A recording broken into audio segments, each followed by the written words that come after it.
السلام عليكم ورحمه الله وبركاته. اليوم مع بعض راح نديرو وصفه تاع لي مارس. كما راكم تشوفوا عندنا 3 بيضات، واذا ما عندك ديري 2 حبات تاع البيض. عندنا 2 ساشيات تاع الخماره. عندنا انا درت 500 غرام تاع الزبده، تقدروا ديروا 2 حبات عفوا 250 غرام تاع الزبده و 2 حبات تاع البيض.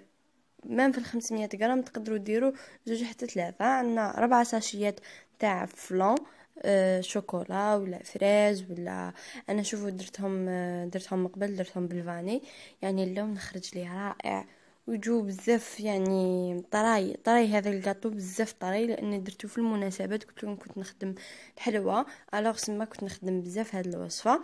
عندي فارينه باش نلم، عندي رشه تاع الملح. السكر ما نستخدمش دوكا باش نتوما نقولوا كيفاش دارت وما دارتش السكر ولا السكر ما نديروش في هذه الوصفه.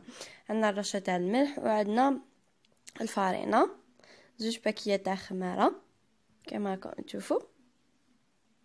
ونلم توجور الوصفه تاعي لاباط تاعي نخليها طريه.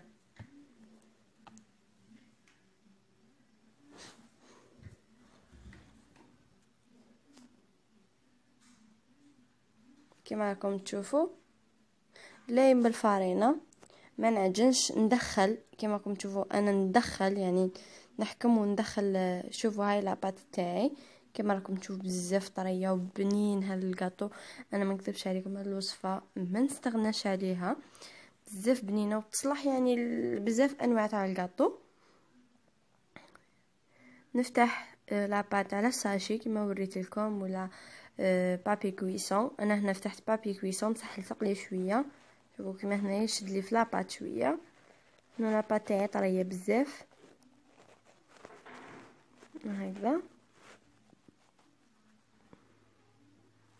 نرشها شويه فارينه باش يمشي لي شويه الحلال وما تلصقليش.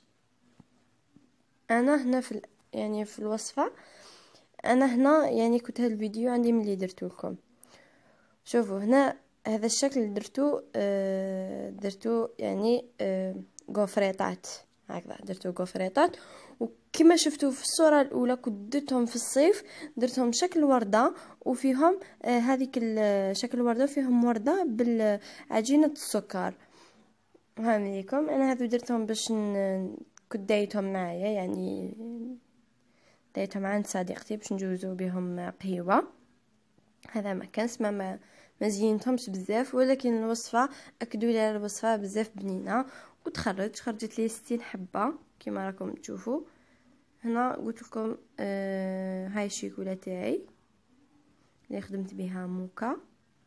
هي انا خدمت بموكا ماس دادا، بصح دادا تجي بزاف بنينه.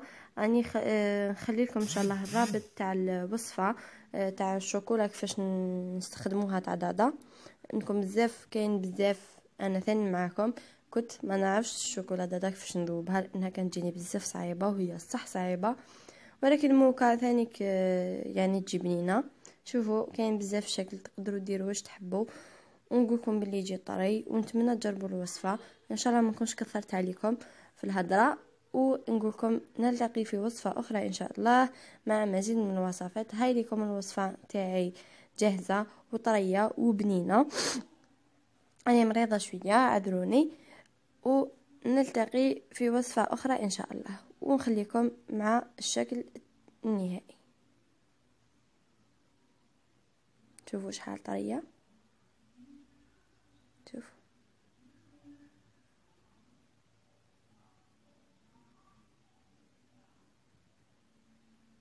شوفوا شحال طريه، مام كي تبات تزيد تطرى اكثر واكثر.